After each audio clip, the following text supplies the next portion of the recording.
Yo, what's going on guys? EN77 here. In today's video we're going to be using Hog EQ with Giant Skeleton. We're going to see if we can take our #1 spot back. Alright, so hopping in the first match, we're going to be up against this guy. Just going to cycle a log. Unfortunately we had kind of a weird cycle, so we did have to go with the Queen on that bar barrel, but Queen is also pretty good on offense, so not too worried about wasting it early on. Okay, so he does have Bowler, Mega Minion, Bar Barrel. It could be like E-Giant or something, not really too sure what else would be running it. Looks like we went with the Hog a second earlier, so we weren't able to have the tower target the Mega Minion, but should be pretty fine here. Just gonna use the low Tombstone.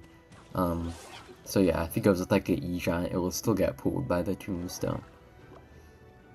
Alright, so we're just gonna Earthquake here. He's playing pretty passively, not really doing much, so we're not gonna do too much either. And yeah, he will E-Giant at the river now, but I'm hoping if we like NATO it or something, the Tombstone should pull the E-Giant, so it will still come in handy here.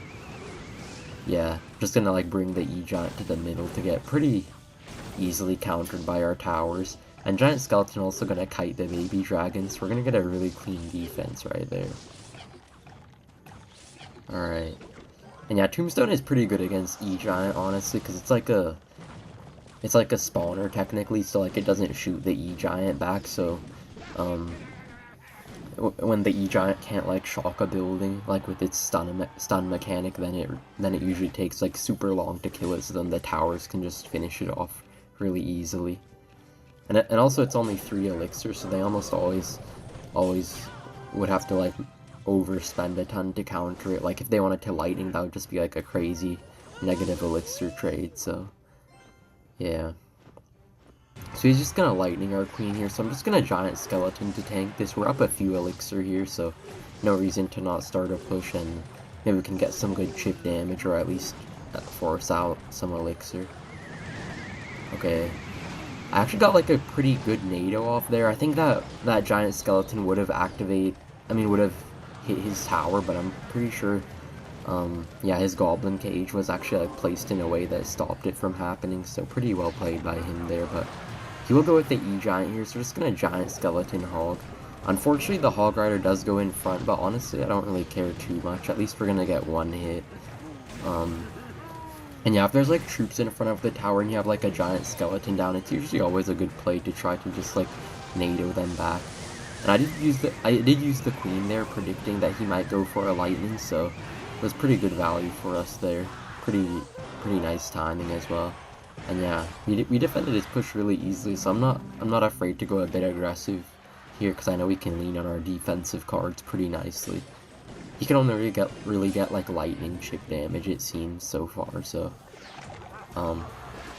yeah, and we're gonna set up a Tombstone pretty early here. The reason I do that is so we can cycle back to another one as quickly as possible.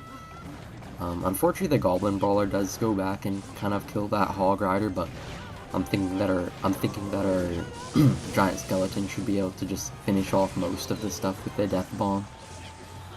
So yeah, pretty good stuff here. Honestly, the Giant Skeleton Bomb still does work, I feel like, even though it's not as strong as it used to be. Okay, so this is getting a little bit sketchy here. He will E-Giant at the bridge, but we can probably just NATO it back, maybe Tombstone if we have to, and yeah. I'm not really sure why he NATO'd there. I guess he was hoping that the baby dragon would like splash on the tower or something, but not really gonna happen right there, so pretty good stuff for us once again. And yeah, his Bowler's not really doing too much for him either. We're kind of just like stacking up the lanes with Giant Skeletons and just DPSing down his E-Giants pretty easily.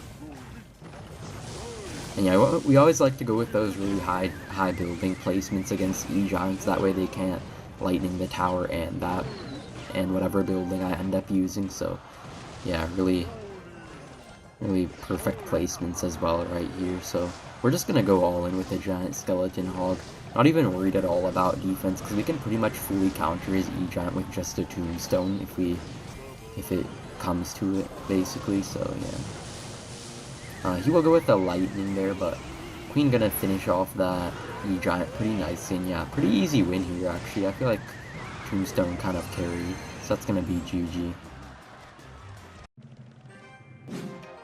Alright, hopping in the next match, we're going to be up against Riley here. This is actually a friend of mine. He plays Logbait, so should be an interesting match. This variant of Hog EQ I feel like doesn't do nearly as good as normal Hog EQ does though against Logbait, because they can kind of just like go with Inferno Towers on your giant skeletons, and then they can pretty easily just defend the Hog with like guards plus E-Spirit for no hits, so definitely not as easy as it looks. And we do have a bit of a slower cycle, so yeah. But luckily the Queen is going to be pretty decent here. It is going to sometimes force him to use like a Valkyrie or something, so now he will have a bit of a harder time stopping the giant skeleton.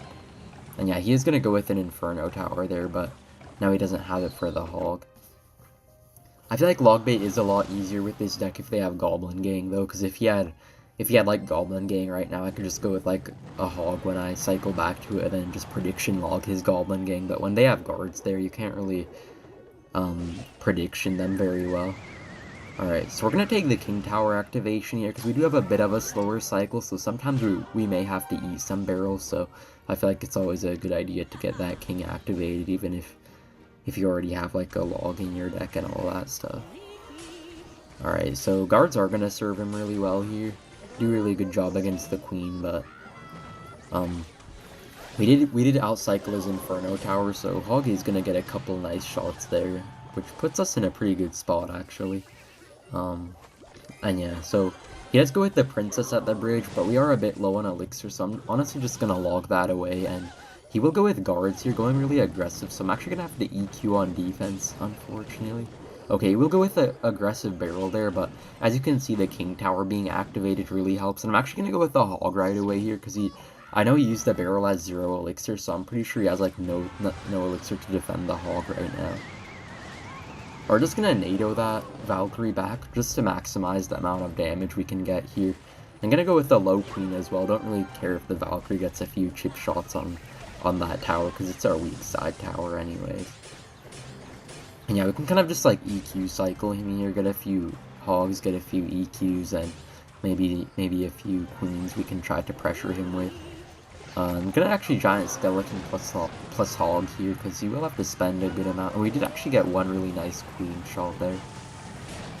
The unfortunate thing about Giant Skeleton is that although it can like push the Hog out of building range sometimes, other times it will just like make the Hog stuck behind it, so it can't actually hit the building and it's still targeting on that building. So yeah, can be a bit counterproductive sometimes, but don't think it will matter too much at this point. Alright, because the Inferno Tower is always going to be a negative trade for him, and yeah, so we can always like Hog plus EQ, and we know that he's going to have to spend 5 elixir and we're going to have to spend 7, but we're still going to get like a 2 elixir EQ off, which is going to be always pretty nice for us. He will start his rocket cycle, but I don't really think he can defend our Hog here, especially with the EQ. And yeah, okay, actually guards might do the job, yeah. But honestly, I'm just gonna like NATO cycle here. We just need like a NATO plus log plus EQ, I think, and yeah. So yeah, I feel like that was a really good play by us there earlier in this match. We recognized when he was just at like no elixir after he decided to like spend all his stuff at the bridge. Alright, so now we just need a NATO plus log, so that's gonna be GG here. Pretty nice win against Bait.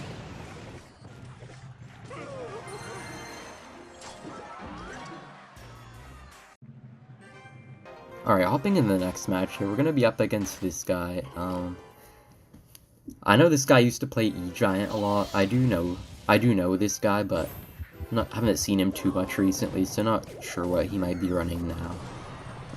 He could still be running E-Giant, but okay, so he's gonna have E-Barb, so could be something else, but luckily guards are really good against E-Barbs. With that guards placement, you can actually fully counter the E-Barb, so yeah. Because as you can see, we just got like the second tower just barely in range of the E-Barb, so that's the way you kind of want to do it. We are actually going to Queen really high here. It is a bit of an awkward play to do, but you kind of have to do it because they have lightning, so you don't really have too much of a choice.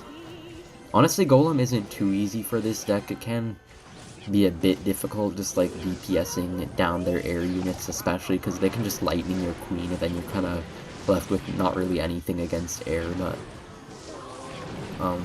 Luckily Giant Skeleton is pretty solid against all that stuff, because the Death Bomb does always do work, and yeah.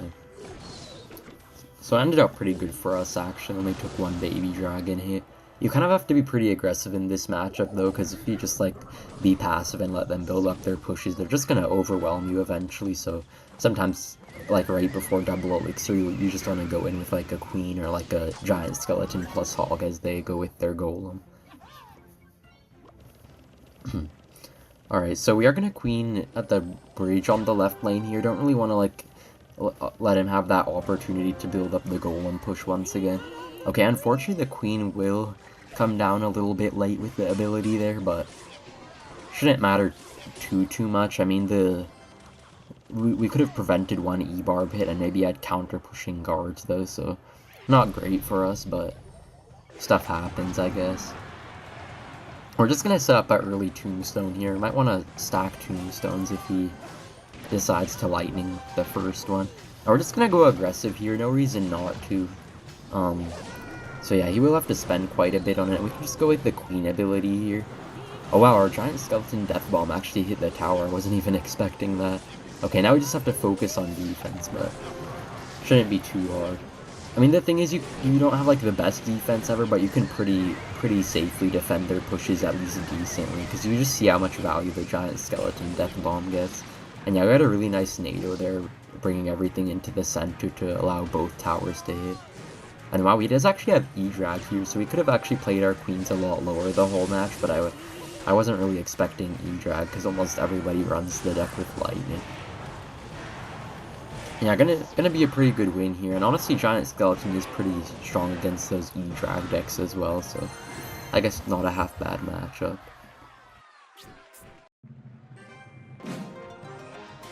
Alright, hopping in the next match, we're gonna be up against this guy. I know he does usually run Giant Graveyard, so I guess that's what I'm just gonna expect here.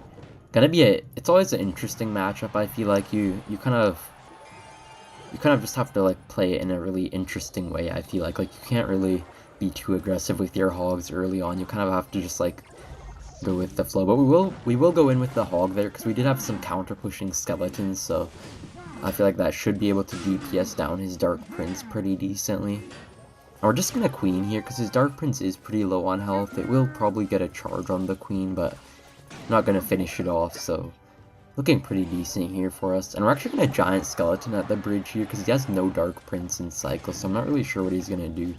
And he does actually go for the Giant Kite there, but the Giant Skeleton is gonna get distracted by the Witch Skeletons there, and we're actually just gonna NATO this back. He will go in with the Skarmy there, so no, he actually doesn't manage to defend. Our Giant Skeleton Death Bomb does finish off the tower, and we're already off to a super good start right here. You can see that kind of interesting Giant Skeleton, a bit aggressive of a Giant Skeleton, but as you can see, it actually worked out super well for us there. So sometimes you kind of just have to know when to be really aggressive in certain matchups with this deck, and you can kind of just capitalize really easily. And your defense is honestly pretty good with this deck. Like, you should be able to defend almost anything if you set your mind fully to it, because nothing can really overwhelm it too easily. Okay, so he's gonna go with the Witch in the back, just gonna Giant Skeleton in the same lane, just blocking up the lane, so we can't really make too good of a push or anything like that. He does go in with a Giant Graveyard here, but he's not gonna have enough for arrows right away, so our guards are gonna finish off the Graveyard pretty well. He does go with the Snowball instead of the arrows, but not gonna finish off the guards, so looking pretty good for us here. Alright, we're just gonna hog here, because no reason not to. Just gonna apply a little bit of pressure and get a bit of chip damage as well. And we're just gonna NATO this Skarmy just to make sure we finish off everything. Don't wanna give him any opportunity to get anything going on us. Yeah, so we got a good bit of queen chip damage there, so even if he does end up taking one of our towers, we'll already be in a pretty good spot for the next, for like a 2-tower situation. And we're gonna split the guards there on the Giant, make sure that the Dark Prince takes the maximum amount of hits to kill off everything. And yeah, just can always rely on the EQ log to kill the Graveyard if you have nothing else. And yeah, pretty easy win here. You can kind of just see that the good start was all that it took to win this matchup. So that's gonna be GG here. Alright, hopping in the next match here, we're going to be up against this guy, and we're actually going to be using the Hoggy Q Bomb Tower version here with Knight instead of the Giant Skeleton version. I kind of just wanted to switch it up a bit for the final game here. Alright, so this guy's going to go with Delivery at the bridge, also a Miner. Snowball. Oh, I think I know what this guy is playing. He has like this really interesting balloon deck. So we're just going to go with a Hog here. Because I'm pretty sure he also has Fisherman, so I kind of just want to go with the Hog when there's a Knight down, just so that it can distract the Fisherman and we can get more chip damage with our Hog. And you're actually going to get a ton of damage here, so pretty good start here. We don't have Tesla for the balloon, but I feel like Queen does a really good job against the balloon compared to the Firecracker, so definitely still winnable. And honestly, Bomb Tower isn't too bad against Balloon either, because it does take 2 shots for the Balloon to kill, as opposed to 1, so yeah. I needed to go with the Rascal split there. I think he was trying to bait us to go in with the Queen, but we saved it, so looks like we're gonna have a pretty good defense here. And he still will have to go with like a Delivery on the Queen, so still gonna get some value. And we're even gonna ability still, because I feel like should still get good chip damage. And he will get the activated King Tower there, but he went with the Fisherman super late, so he already took like almost half his tower, so yeah, really good start by us, because you can kind of see that we were super aggressive so far this match, and that's kind of what you want to do when you're facing a matchup like this. Like, if you know that your opponent has like a good counter to your deck, then it's usually always better just to go super aggressive at the start, because like the worst that can happen is that you just lose, but I mean, if they have like such a counter, then they'd beat you if you played normally anyway, so you might as well try to be really aggressive and see if you can kind of surprise them and get a nice win off. Alright, so I was waiting on the Bomb Tower there. That's something you really have to watch out for, because sometimes they can just go with like a balloon and then like push it with like skeleton dragons or bats. And he did score 1 shot there. We couldn't really do anything about it though, because we had kind of limited stuff there. Unfortunately, we don't have Queen in cycle, because the Queen is on the board over there, so gonna be a little bit sketchy here. Okay. Luckily the towers were targeting the balloon, and the death bomb of the bomb tower barely finishes off the balloon, so really nice defense by us, really good fire spirit. And now we just need like another EQ and a log here, and that should finish it off. Just gonna pre-Queen here though, because Queen can actually pretty easily counter a balloon if it's alone, so yeah, it's gonna be GG. Thank you guys for watching. See you in the next one. Bye!